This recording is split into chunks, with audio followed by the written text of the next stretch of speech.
Assalamualaikum warahmatullahi wabarakatuh. Perkenalkan, nama saya Nazwa Faidani dari kelompok 2.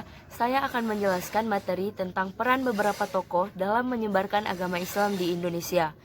Beberapa tokoh yang menyebarkan agama Islam di Indonesia salah satunya adalah Wali Songo. Siapa itu Wali Songo? Wali Songo adalah 9 wali Allah yang sangat mulia yang diutus untuk menyebarkan agama Islam. Wali Songo juga merupakan salah satu nama majelis dakwah yang didirikan oleh Sunan Gresik pada tahun 1404 Masehi. Wali Songo terdiri dari 9 wali yang didahului oleh Sunan Gresik. Saya sebagai pemateri pertama akan menjelaskan tentang Sunan Gresik. Sunan Gresik yang memiliki nama asli Maulana Malik Ibrahim, lahir pada abad sekitar 14 Masehi. Beliau mengajarkan agama Islam di daerah Jawa. Beliau juga dikenal sebagai wali senior di antara wali Songo lainnya. Yang beliau lakukan dalam menyebarkan agama Islam yaitu dengan cara mendekatkan diri kepada masyarakat sekitar. Dan beliau juga menebarkan kebaikan serta menebarkan keindahan dari Islam, sehingga masyarakat sekitar tertarik untuk masuk ke dalam agama Islam. Selanjutnya, yang beliau lakukan dalam menyebarkan agama Islam adalah melakukan kegiatan perdagangan. Mengapa harus kegiatan perdagangan? Karena perdagangan merupakan salah satu cara yang sangat efektif dalam menyebarkan agama Islam. Beliau melakukan kegiatan perdagangan agar bisa berinteraksi dengan masyarakat sekitar. Tidak hanya dengan masyarakat sekitar, beliau juga bisa berinteraksi dengan masyarakat bergolongan para raja dan para bangsawan. Atas perjuangan yang dilakukan oleh Sunan Gresik, tentu beliau meninggalkan peninggalan sejarah. Apa saja peninggalan sejarah oleh Sunan Gresik? Salah satunya adalah Masjid Pesucinan. Mengapa namanya Masjid Pesucinan? Konon nama Masjid Pesucinan itu dimaksudkan untuk menyucikan orang yang dulu beragama Hindu dan Buddha. Masjid Pesucinan juga sekarang telah menjadi tempat wisata yang sangat ramai dikunjungi oleh wisatawan daerah setempat. Selanjutnya, yang menjadi peninggalan sejarah dari Sunan Gresik yaitu air sumur yang ada di dalam Masjid Pesucinan. Air sumur yang ada di dalam Masjid Pesucinan dipercayai adalah air sumur yang ajaib yang dapat menyembuhkan segala penyakit kronis. Salah satu contoh peninggalan sejarah Sunan Gresik saat ini yaitu pada saat ada suatu orang yang memiliki penyakit yang sangat kronis, yang bahkan saat ini penyakitnya itu masih menjangkiti orang tersebut. Dan pada saat itu dia mengunjungi seorang pakar spiritual, dan pakar spiritual tersebut menyarankan beliau untuk mengambil air dari sumur di Masjid Pesucinan tersebut. Dan dibantu oleh doa jarak jauh, orang tersebut sembuh dari penyakitnya. Dan itu salah satu contoh dari peninggalan Sunan Gresik. Pakar spiritual tersebut meyakini bahwa banyaknya energi positif yang ada di dalam Masjid Pesucinan tersebut. Sekian dan terima kasih. Materi selanjutnya akan dilanjutkan oleh teman saya yaitu Hendrik Vianlu. Terima kasih. Saya Hendrik Vianlu, 10 IPA 7, akan melanjutkan materi. Pada kesempatan kali ini, saya akan membahas tentang Sunan Ampel. Sunan Ampel adalah salah satu anggota dari Wali Songo yang menyebarkan ajaran agama Islam di Pulau Jawa. Sunan Ampel lahir pada tahun 1401. Nama asli Sunan Ampel adalah Raden Rahmat. Kemudian beliau mendapatkan sebutan Sunan yang berasal dari gelar kewaliannya, sedangkan Ampel atau Ampel Denta berasal dari tempat tinggalnya. Raden Rahmat mendirikan pondok pesantren pertama di Ampel Denta, Surabaya. Di pesantren inilah Sunan Ampel banyak memberikan dakwah-dakwah untuk melakukan penyebaran Islam di Indonesia. Dalam menyebarkan ajaran Islam di Pulau Jawa, Sunan Ampel memiliki metode yang berbeda dengan metode sunan-sunan lainnya, yaitu ia akan mendekatkan diri kepada masyarakat kalangan menengah ke bawah dan memberikan dakwah-dakwah, sedangkan kalangan bangsawan ia akan melakukan diskusi pengetahuan. Dalam metode dakwah Sunan Ampel dikenal dengan istilah Moh Limo yang berasal dari bahasa Jawa yang berarti tidak melakukan 5 hal tercela. Di antaranya moh main atau tidak berjudi, moh ngombe atau tidak mabuk-mabukan, moh maling tidak mencuri, Muhammadat tidak mengisap candu, dan Muhammadon tidak berzina. Kemudian kita lanjutkan dengan peninggalan Sunan Ampel. Yang pertama adalah Masjid Ampel. Masjid Ampel adalah sebuah masjid kuno yang terletak di Kelurahan Ampel, Kecamatan Semapir, Kota Surabaya, Jawa Timur. Yang kedua, Makam Sunan Ampel.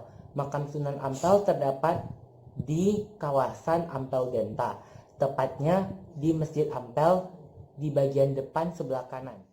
Yang ketiga adalah Masjid Rahmat Kembang Kemuning.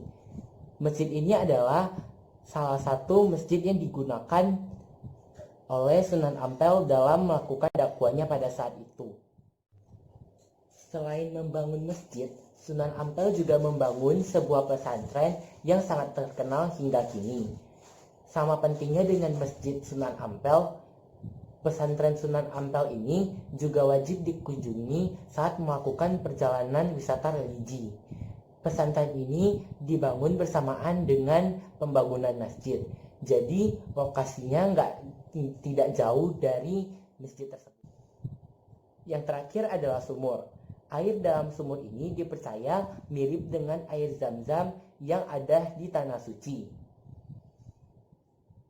Air tersebut dapat digunakan para penziarah untuk diminum, dibawa pulang, atau mencicipi air, mencuci muka, dan lain-lain. Sekian yang dapat saya sampaikan. Terima kasih. Selanjutnya akan dilanjutkan oleh Husnul Aura. Terima kasih. Saya Husnul Aura, 10 IPA 7 akan melanjutkan materi. Saya akan membahas tentang Sunan Bonang. Sunan Bonang dilahirkan pada tahun 1465 dengan nama Raden Maulana Magdum Ibrahim. Sunan Bonang merupakan putra dari Sunan Ampel dan ibunya bernama Nyai Ageng Manila. Sunan Bonang merupakan kakak dari Sunan Derajat. Sunan Bonang pada masa hidupnya pernah belajar di daerah Samudra Pasai dan kembalinya ia dari Samudra Pasai, ia belajar berdakwah dengan gigih dan giat untuk menyebarkan agama Islam di daerah Tuban dan sekitarnya. Sunan Bonang dalam menyebarkan agama Islam memilih untuk menyebarkan melalui kesenian rakyat seperti wayang kulit dan gamelan. Dalam pementasan gamelan, Sunan Bonang menciptakan setiap lagu yang diisi dengan ajaran-ajaran atau pesan-pesan yang ada di dalam agama Islam. Dan setiap baitnya akan ditambahkan dengan 2 kalimat syahadat. Sedangkan dalam pementasan wayang kulit, setiap aransemen yang dimainkan terdapat nuansa zikir yang akan mendorong para pendengarnya menuju ke kehidupan akhirat. Jadi, masyarakat akan menerima ajaran Islam dengan mudah tanpa ada pemaksaan. Sunan Bonang selain menggunakan kesenian rakyat dalam menyebarkan agama Islam, juga menggunakan beberapa metode atau langkah dakwah lain, seperti yang pertama, memasukkan pengaruh ajaran Islam ke dalam kalangan bangsawan Keraton Majapahit, yaitu seperti Raden Patah. Raden Patah merupakan murid dari Sunan Bonang sendiri. Raden Patah merupakan putra dari Prabu Brawijaya V. Yang kedua, Sunan Bonang menjadikan daerah Demak sebagai tempat atau pusat berkumpul dari para murid-murid Sunan Bonang. Yang ketiga, Sunan Bonang mendirikan pondok-pondok pesantren di daerah Tuban untuk mendidik kader-kader Islam baru yang akan ikut serta untuk menyiarkan agama Islam. Yang keempat, Sunan Bonang menciptakan gerakan-gerakan fisik atau jurus yang diambil dari bentuk huruf-huruf hijaiyah yang berjumlah 28 huruf, mulai dari huruf alif hingga ya. Itu bertujuan agar murid-muridnya dapat menghafal huruf hijaiyah. Yang kelima, Sunan Bonang menciptakan Gending Dharma dengan mengganti nama-nama hari sial dan nama-nama dewa Hindu dengan nama-nama para malaikat dan para rasul. Itu adalah metode atau langkah dakwah yang diambil oleh Sunan Bonang. Hasil karya atau peninggalan dari Sunan Bonang. Yang pertama, Suluk Kujil. Syair dalam Suluk Kujil mengandung makna keadaan peralihan pada masyarakat Hindu yang telah memeluk Islam. Yang kedua, tembang. Tembang-tembang yang diciptakan oleh Sunan Bonang memiliki banyak judul, tetapi yang paling populer adalah tembang Tombo Ati yang mengandung kebaikan untuk menghindari diri dari penyakit hati. Yang ketiga adalah wayang. Wayang dijadikan Sunan Bonang sebagai media dalam menyebarkan ajaran Islam. Yang keempat adalah gamelan. Gamelan adalah alat musik khas Jawa yang sangat populer yang menjadi karya atau peninggalan dari Sunan Bonang. Yang kelima adalah Masjid Demak. Masjid Demak dalam pembangunannya mengikut sertakan 4 orang wali, yaitu Sunan Bonang, Sunan Ampel, Sunan Gunung Jati, dan Sunan Kalijaga. Terima kasih. Selanjutnya akan dilanjutkan oleh Clairine Leoni. Baik, terima kasih. Perkenalkan, nama saya Clairine Leoni dari 10 IPA 7. Dan hari ini kita akan membahas tentang Sunan Derajat. Sunan Derajat lahir pada tahun 1470 Masehi. Semasa muda, ia dikenal sebagai Raden Koshim atau Raden Syarifuddin. Masih banyak nama lain yang disandangnya, seperti Sunan Mahmud, Sunan Mayang Madu, Sunan Muryapada, Raden Imam, Maulana Hashim, Syekh Masakeh, Pangeran Kadrajat, dan Masaik Munan. Beliau adalah putra dari Sunan Ampel yang terkenal cerdas. Beliau merupakan saudara dari Sunan Bonang. Sebagai penghargaan atas keberhasilan dan usahanya dalam menyebarkan agama Islam serta menanggulangi kemiskinan, beliau memperoleh gelar Sunan Mayang Madu dari Raden Patah pada tahun 1520 Masehi. Beliau memilih desa Derajat, Paciran Lamongan sebagai pusat kegiatan dakwahnya sekitar abad 15 dan 16 Masehi. Beliau terkenal berjiwa sosial dan memperhatikan nasib fakir miskin. Usaha dakwahnya menjadi lebih mudah karena beliau mendapatkan kewenangan untuk mengatur wilayah secara otonomi. Beberapa usahanya menyebarkan agama Islam antara lain, beliau mendahulukan kesejahteraan sosial sebelum memberikan pemahaman tentang ajaran Islam serta menekankan pada kerja keras dan kedermawanan. Beliau mendirikan pesantren dalam duwur di Desa Derajat Panciran, Kabupaten Lamongan. Beliau mengenalkan Islam melalui konsep dakwah bil hikmah, yaitu dengan cara bijak, tanpa memaksa. Dalam menyampaikan ajarannya, beliau menempuh 5 cara. Pertama, lewat pengajian secara langsung di masjid. Kedua, melalui penyelenggaraan pendidikan di pesantren. Dan ketiga, memberi fatwa atau petuah dalam menyelesaikan suatu masalah. Keempat, melalui kesenian tradisional. Kelima, melalui ritual adat tradisional sepanjang tidak bertentangan dengan agama Islam. Beliau juga sangat memperhatikan masyarakatnya.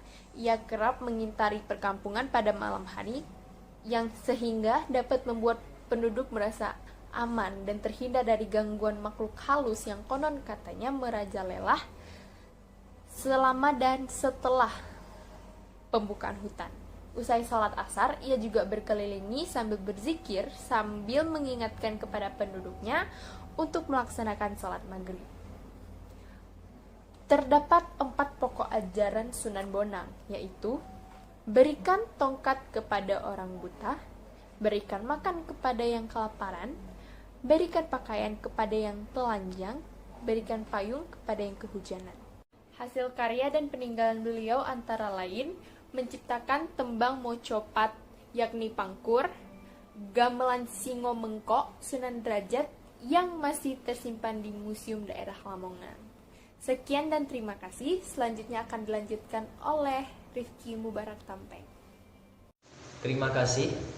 Saya Rifki Mubarak Tampeng, 10 MIPA 7. Di kesempatan kali ini, saya akan menjelaskan materi tentang Sunan Kudus. Sunan Kudus adalah salah satu penyebar agama Islam di Indonesia yang tergabung dalam Wali Songo. Ia lahir pada 9 September 1400 Masehi di Palestina. Nama lengkap beliau adalah Said Ja'far Shadiq Azmad. Ia adalah putra di pasangan Sunan Gunung. Ayahnya yaitu Sunan Gunung adalah putra sultan di Palestina yang bernama Said Fadal Ali Murtaza yang berhijrah fisabilillah hingga ke Jawa dan sampailah ke Kesultanan Islam Demak dan diangkatnya di Panglima Perang. Sunan Kudus sejatinya bukanlah asli penduduk Kudus. Ia berasal dari dan lahir di Al-Qudus, negara Palestina. Kemudian bersama kakek, ayah, dan kerabatnya berhijrah ke tanah Jawa. Sunan Kudus belajar agama dengan ayahnya sendiri dan kepada Kiai Telingsing serta Sunan Ampel.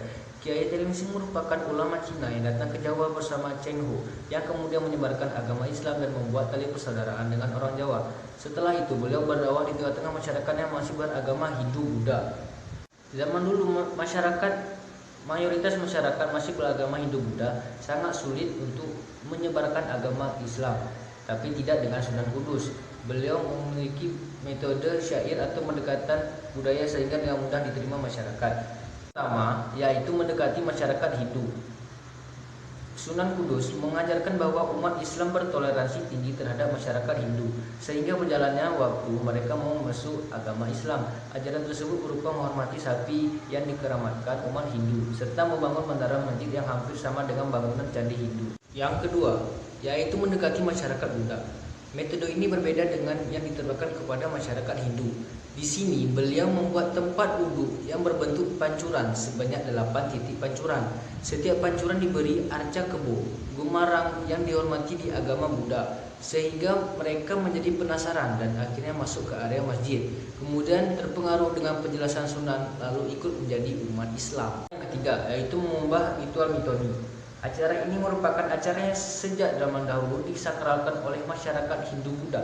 Isi dari mitoni adalah acara mengungkapkan rasa syukur karena telah dikaruniai seorang anak. Wujud syukur mereka dipersembahkan kepada patung dan arca, bukan kepada Allah Subhanahu wa Ta'ala. Tugas utama Sunan adalah meluruskan isi acara tersebut, yaitu acara dibuat ke jalan Islami dan tidak dihilangkan begitu saja.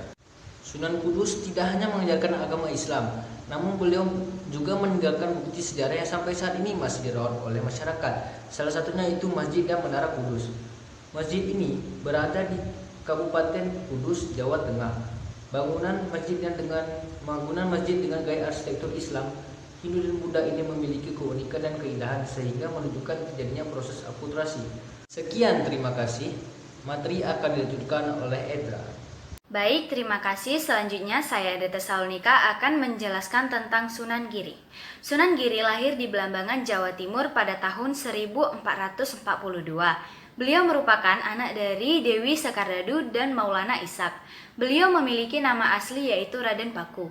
Akan tetapi, beliau memiliki nama lain, yaitu Joko Samudra. Alasan diberinya nama tersebut karena beliau pernah dibuang oleh kakeknya ke laut dan ditemukan oleh awak kapal. Lalu ia diasuh oleh saudagar kaya pemilik kapal tersebut. Namun, setelah beliau bertambah besar di pesantren Sunan Ampel, Raden Paku diberi nama Maulana Ainul Yakin. Pusat Sunan Giri untuk menyebarkan agama Islam yaitu Kerajaan Giri Kedaton. Dalam berdakwah, beliau menciptakan beberapa lagu untuk anak-anak. Lagu-lagu tersebut diciptakan dengan bertujuan untuk memudahkan anak-anak menyerap ilmu agama Islam yang diajarkannya.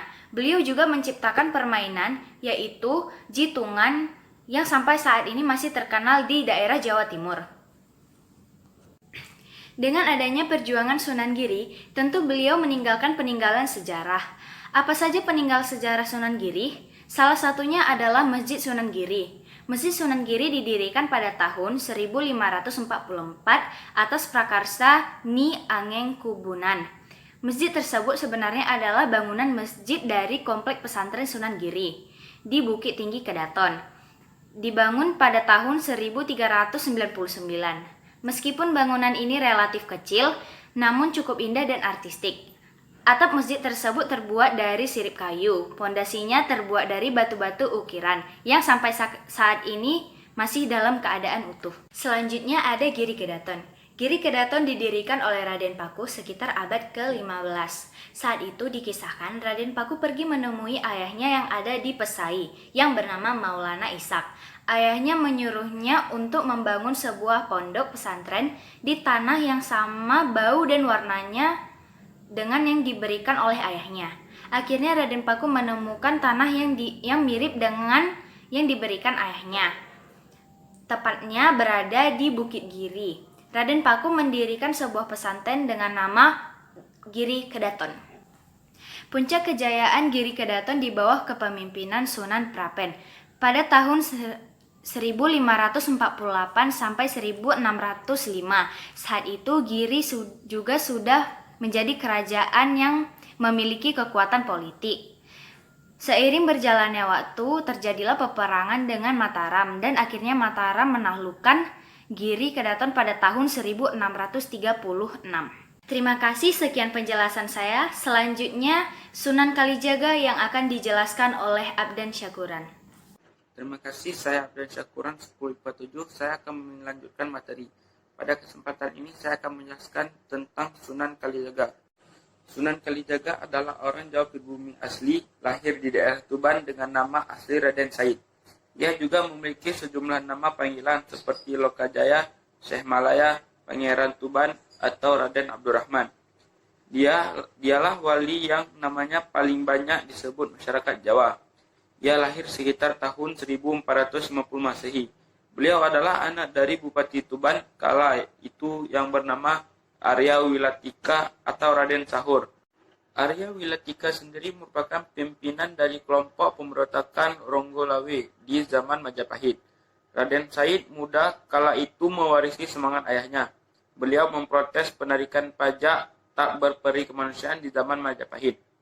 Kemudian disusunlah rencana perampokan ke semua pejabat pajak dan membagikan seluruh hartanya kepada masyarakat miskin.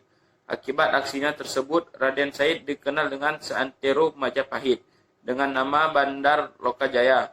Namun aksi tersebut terhenti sejak beliau bertemu dengan Sunan Bonang.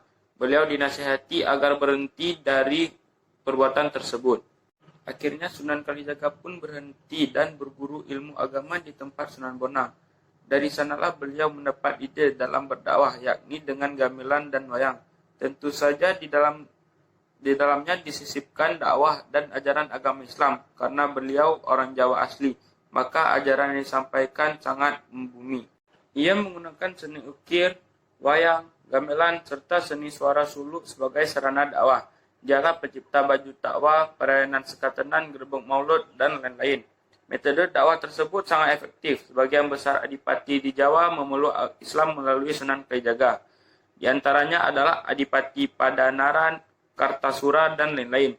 Sunan Kalijaga dimakamkan di Kadilangu, Selatan Demak. Peninggalan dari Sunan Kalijaga adalah seni ukir, wayang, gamelan, dan suluk, tembang, suluk, lir-ilir, dan gundul-gundul pacul. Sekian, terima kasih. Materi selanjutnya akan dilanjutkan oleh Glenn Hakim. Terima kasih, saya Glenn Hakim 1047 akan melanjutkan materi. Pada kesempatan kali ini saya akan menjelaskan materi tentang Sunan Muria. Sunan Muria mempunyai nama asli yakni Raden Umar Said. Beliau merupakan putra dari Sunan Kalijaga dan Dewi Saroh. Raden Umar Said mempunyai nama kecil yakni Raden Prawoto. Dia terkenal sebagai sunan yang pendiam dan juga halus seperti ayahnya. Ia menyampaikan dakwah secara halus dan juga ia terkenal sebagai orang yang mempunyai jalan keluar dalam setiap permasalahan yang ada. Sehingga seringkali dia menjadi penengah di permasalahan internal yang khususnya yang ada di Kesultanan Demak. Keterampilan lain yang dimiliki oleh Raden Umar Said ini adalah dia jago dalam hal melaut, dalam hal bercocok tanam dan juga hal berdagang. Dan juga kepribadian yang baik membuat orang-orang atau masyarakat sekitarnya segan terhadapnya. Raden Umar Said bertempat tinggal di sekitaran Gunung Muria atau tepatnya tuh di Puncak Colo yang terletak di sebelah utara Kota Kudus, Jawa Tengah. Oleh karena itulah Raden Umar Said dipanggil dengan sebutan Sunan Muria. Sunan Muria dalam menyampaikan dakwahnya dia menggunakan metode kesenian. misalnya dengan mempermainkan gamelan dan menampilkan pertunjukan wayang. Dia menyampaikan dakwahnya ini kepada nelayan, kepada pedagang, dan juga bahkan kepada rakyat jelata secara halus. Selain dengan media wayang dan juga gamelan, Sunan Muria ini juga menciptakan berbagai tembang. Tembang ini dia tuh lirik yang ada nadanya, jadi seperti lagu. Dia menciptakan tembang sinom dan kinanti. Jadi cara berdakwahnya tuh dengan menampilkan pertunjukan wayang yang diiringi oleh musik-musik gamelan. Yang cerita wayangnya itu diisi oleh cerita-cerita Islami. Dan juga tembang sinom dan tembang kinanti itu lirik-liriknya juga Islam. Jadi begitulah cara Sunan Muria menyampaikan dakwahnya, sehingga masyarakat memberi gelar kepada Sunan Muria, yakni Sunan yang suka berdakwah dengan cara toponyeli atau dengan cara menghanyutkan diri ke dalamnya. Sunan Muria menyampaikan dakwahnya dari sekitaran Gunung Muria, lereng gunung, lalu lanjut ke kota Kudus dan sekitarnya. Pada zaman dahulu, Sunan Muria mempunyai beberapa peninggalan yang sampai sekarang masih dianggap keramat oleh sebagian masyarakat. Jadi sebagian masyarakat yang menganggap peninggalan tersebut keramat, mereka itu menjaga dengan sakral peninggalan tersebut. Contohnya yang pertama, ada yang namanya bulusan dan kayu adem ati, lalu ada kayu jati keramat masin, yang ketiga ada parijoto, lalu ada yang namanya pakis haji, dan yang terakhir ada situs air gentong keramat yang sampai sekarang masih ada yang menyatakan bahwa situs air gentong keramat itu airnya tuh bisa menyembuhkan berbagai penyakit. Sunan Muria wafat pada tahun 1551 Masehi dan dimakamkan di kota Kudus di sekitaran Masjid Muria yang sekarang merupakan peninggalan bersejarah. Sekian, terima kasih. Materi selanjutnya akan dilanjutkan oleh Muhammad Dafa Husin. Assalamualaikum warahmatullahi wabarakatuh. Nama saya Muhammad Dafa Husin dari kelas 10 MIPA 7. Saya akan menjelaskan tentang Sunan Gunung Jati. Syarif Hidayatullah atau yang sering kita sebut dengan Sunan Gunung Jati lahir dari pasangan suami istri, yaitu Syarif Abdullah Umdatuddin bin Ali Nurul Alim dan istrinya yaitu Nyai Rara Santang.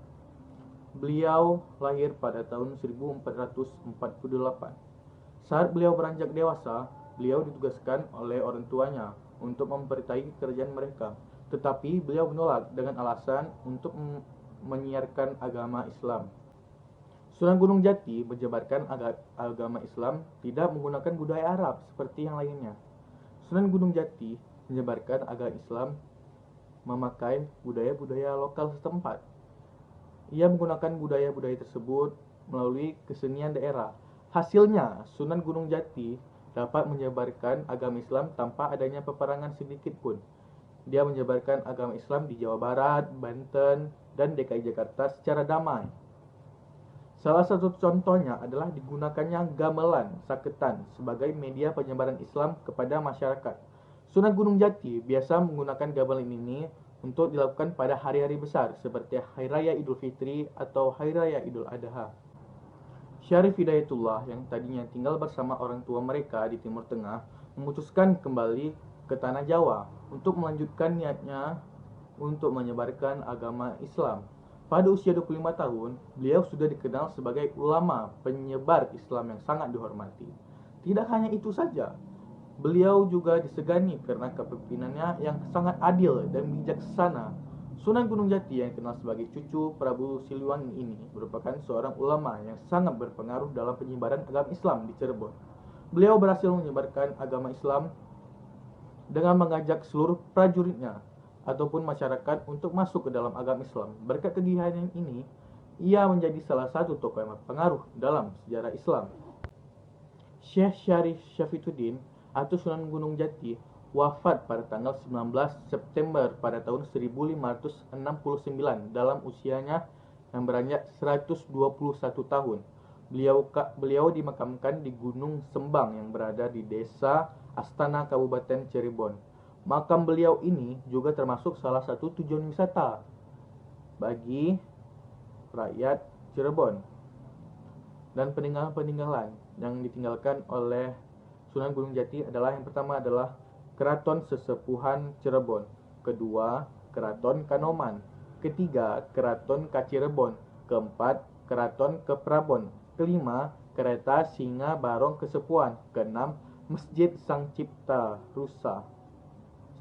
Rasa, ketujuh Makam Sunan Gunung Jati, kedelapan adalah Patung Macan Putih. Terima kasih dan sekian. Assalamualaikum warahmatullahi wabarakatuh.